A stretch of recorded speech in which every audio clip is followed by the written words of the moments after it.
আমরা যত ভালো বই পড়ি না কেন আর যত ভালো উপদেশই শুনি না কেন, যদি সেগুলো আমরা জীবনে কাজে না লাগাই তাহলে সেগুলোর কিন্তু কোনো মূল্যই নেই। হ্যালো এভরিওয়ান, আসসালামু আলাইকুম। আশা করছি সবাই ভালো আছেন, আমরাও ভালো আছি আলহামদুলিল্লাহ। আমি জুবাইদাস ব্লগিংয়ের জুবাইদা, সবাইকে ওয়েলকাম করছি নতুন দিনের নতুন আরেকটি ভিডিও দেখার জন্য। আশা করছি বরাবরের মতো আজকের ভিডিওটিও আমার আপু ভাইয়াদের কাছে, ছোট সোনামণিদের কাছে, আন্টিদের কাছে, সবার কাছে ভালো লাগবে। ভালো লাগলে অবশ্যই লাইক দিয়ে পাশে থেকে যাবেন। তো আজকের ভিডিওটি শুরু করেছি গ্রোসারি আইটেম দিয়ে। তো গ্রোসারি বাজার আমরা করে নিয়েছি, মান্থলি যে বাজারটা লাগে, কোনো মাসে এটা লাগে তো কোনো মাসে ওইটা লাগে। এটা সব ফ্যামিলিতেই, কারণ সব জিনিস তো একবারে শেষ হয় না। তো যা যা লাগবে এই মাসে সেগুলো লিস্ট লিখে রেখেছিলাম, সেভাবেই বাজার করা হয়েছে। তো এই আর কি।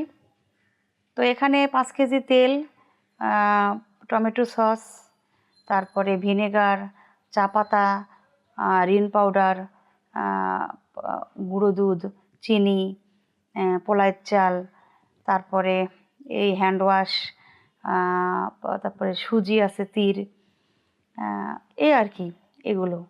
আর যেহেতু ঈদ এই তো চলে গেল, সেমাই আছে বাসায়, আর 50 কেজির একটা চালের বস্তা কেনা হয়েছে, সেটাও শেয়ার করলাম আপনাদের সাথে।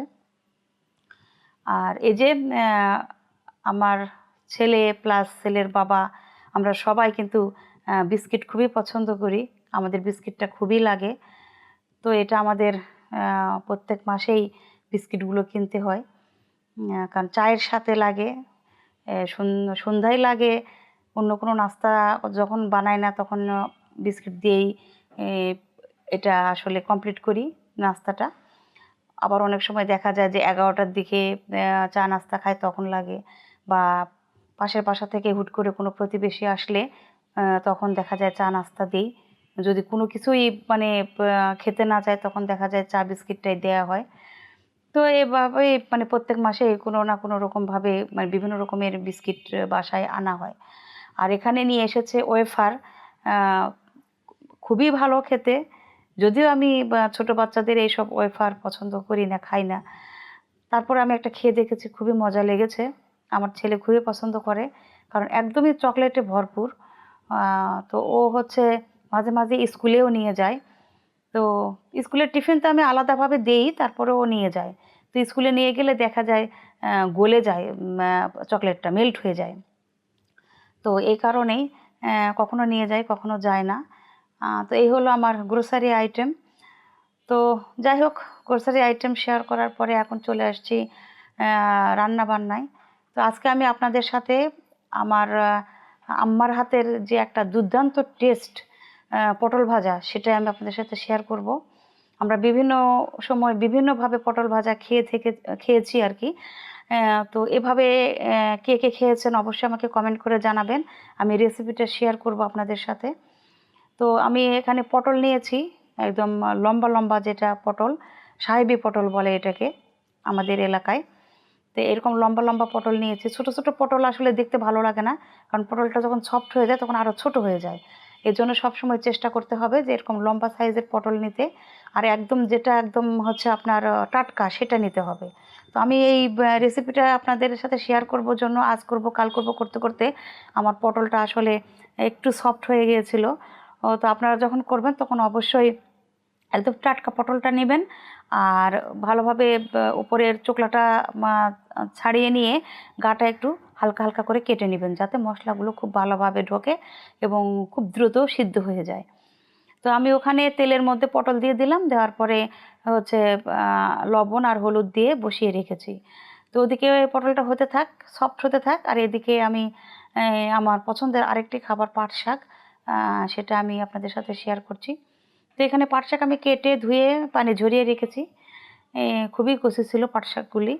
তো প্রথমে কড়াইয়ে তেল দিয়েছি, দেওয়ার পরে হালকা একটু লবণ দিয়েছি, কারণ শাক তো একদম অল্প হয়ে যায় এই কারণে। তো সামান্য লবণ দিয়েছি, আর পেঁয়াজ, একটু রসুন দিয়েছি কুচি করা, আর হচ্ছে শুকনো মরিচ দিয়েছি একদম কুচি করে কেটে, যেহেতু আমি ভাতের সাথে আবার যে শুকনো মরিচ ভেজে নেব সেটা তো খাবোই। এখানে অল্প পরিমাণে দিয়েছি, আর সামান্য একটু গোটা জিরে দিয়েছি।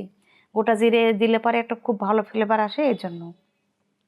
অনেকে সরিষার তেল দিয়েও ভাজে, তো আমি সরিষার তেল দিয়ে না করে একবারে যেটা আমরা রেগুলার তেল খাই, রান্নার তেল, সেটা দিয়ে আমি করে নিয়েছি। তো ওই পাশে পটল ভাজাটা বসিয়ে দিয়েছি, ওদিকে হচ্ছে, ওদিকে আমি পাট শাকটা বসিয়ে দিয়েছি, পাট শাকটা হচ্ছে, আর এদিকে পটল ভাজাটা আমি আবার চেক করে নিচ্ছি। তো এই যে আমার পটল ভাজায় একদিকে কিন্তু বেশ কালার চলে এসেছে, তো হালকা একটু কালার চলে এসেছে, জন্য আমি একটু চেঞ্জ করে দিলাম। দেওয়ার পরে আবার হচ্ছে এখানে এই যে বারবার করে কিন্তু চেঞ্জ করে দিচ্ছি, এপাশ ওপাশ করে দিচ্ছি। খুব হালকা হাতে পটল ভাজাটা করতে হবে, কারণ যেহেতু আমি এটা সামান্য সামান্য করে গাটা কেটে কেটে দিয়েছি যাতে মশলাটা ঢোকে, এই জন্য। তো পটল ভাজা মানে 95% যখন হয়ে যাবে, তখন অ্যাড করতে হবে পেঁয়াজ। পেঁয়াজটা আগে দেওয়া যাবে না, তাহলে পেঁয়াজ একদমই পুড়ে যাবে, যেটা খেতে একদমই ভালো লাগবে না। তো পেঁয়াজ দিলাম, দেওয়ার পরে কাঁচামরিচ দিয়েছি। তো কাঁচামরিচের পরিমাণটা আমার খুবই কম ছিল, এই কারণে আমি একটু গুঁড়ামরিচ অ্যাড করেছি। আপনারা যখন এই রেসিপি ফলো করে করবেন, তখন অবশ্যই কাঁচামরিচের পরিমাণটা একটু বেশি দিবেন। আমার কাছে ছিল না, তাই আমি আসলে দিতে পারিনি।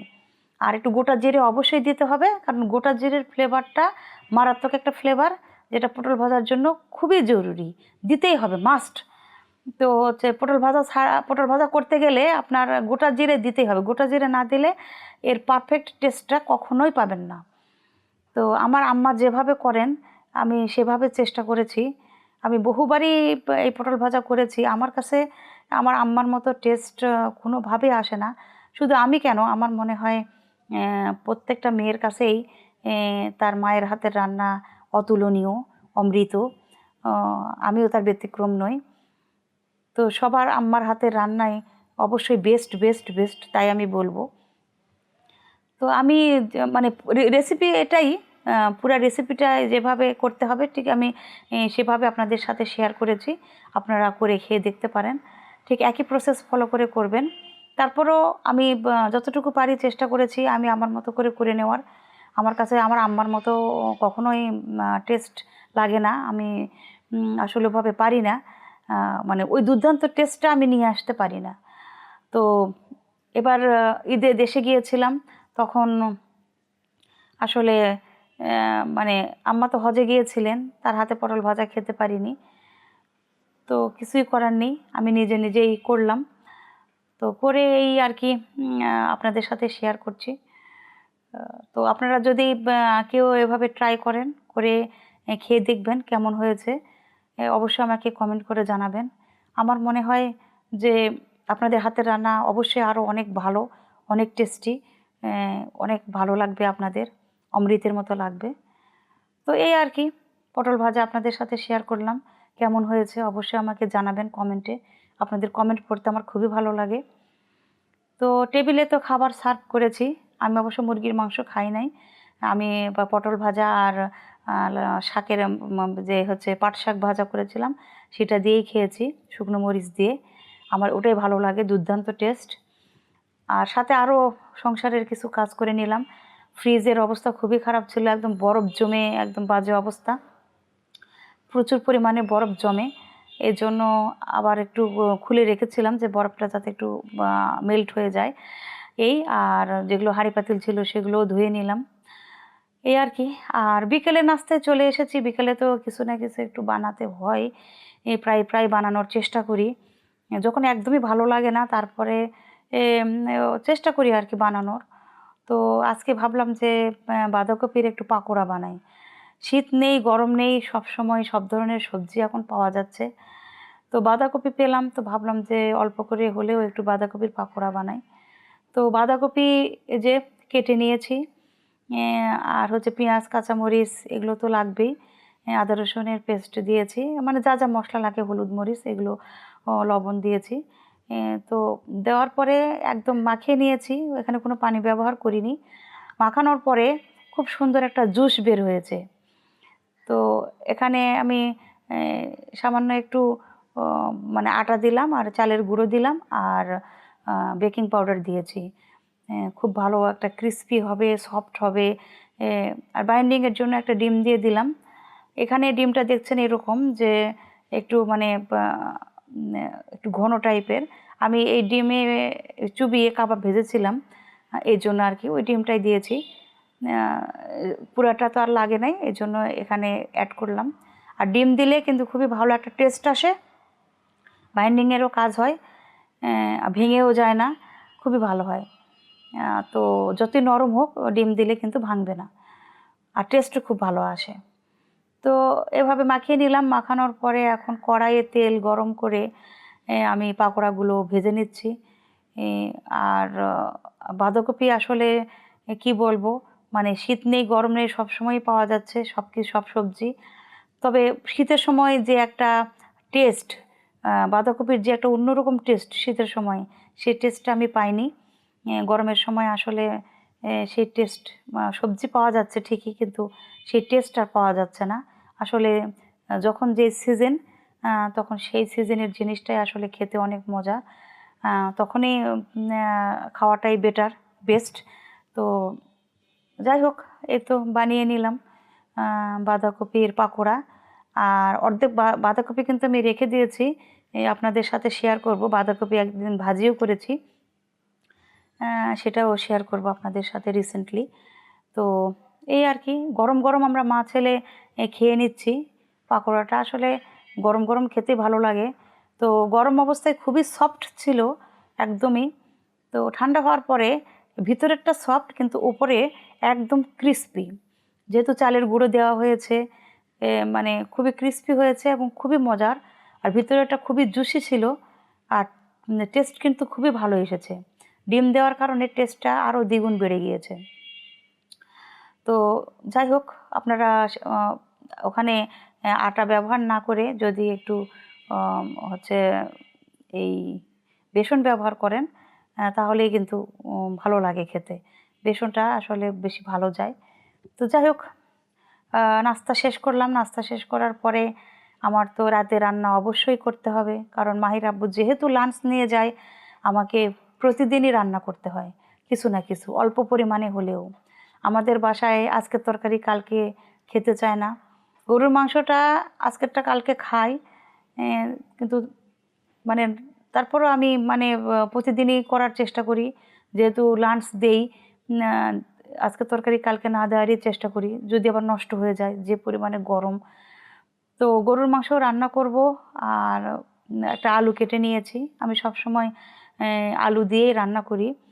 কুরবানির মাংস ছাড়া সবসময়ই আমি অন্য সময় যেটা রান্না করি, তখন আমি আলু দেওয়ারই চেষ্টা করি। আমাদের বাসায় আলু ছাড়া আর অন্য কোনো সবজি দিয়ে গরুর মাংস, মুরগির মাংস এগুলো খেতে চায় না, খুবই রেয়ার। আমার ভালো লাগে, কিন্তু আমার বাসার সবার কথা চিন্তা করে আমার রান্না করতে হয়। আর আমার বাসায় ডালটা খুবই কম চলে, ডাল খেতে চায় না, মানে যেটা হচ্ছে পাতলা ডাল। এমনি ছোলার ডাল, মুগ ডাল এগুলো খুব চলে, কিন্তু পানি ডাল যেটা, সেটা আসলে খেতে চায় না। এই কারণে আমার পেঁয়াজের পরিমাণটা একটু বেশি দিয়ে মাংস রান্না করতে হয়, যাতে ঝোলটা একটু গাঢ় আসে এবং সেটা দিয়ে তারা ভাত খাবে, এই আর কি। তো আমার ছেলে তো একদমই ডাল পছন্দই করে না, খুবই কম। তো এই যে ওর কারণে আরও বেশি পরিমাণে আমাকে পেঁয়াজ ব্যবহার করতে হয়। তো আজকে টমেটো ছিল না, আমি টমেটো ইউজ করতে পারিনি। তো যাই হোক, আমি মশলাটা খুব ভালোভাবে কষিয়ে নিলাম। নেওয়ার পরে আমি একটু রাঁধুনি মশলাও দিয়েছি, রাঁধুনি রেডিমিক্স যেটা, এটা পুরাটা দিয়েও রান্না করা যায়। তো আমি বাসার মশলা দিয়েছি, আর ওটা সামান্য পরিমাণে দিয়েছি জাস্ট টেস্ট আসার জন্য। তো রান্না করে নিচ্ছি আর কি, যে মাংস এবার দিয়ে দিলাম। দেওয়ার পরে খুব ভালোভাবে কষিয়ে নিচ্ছি।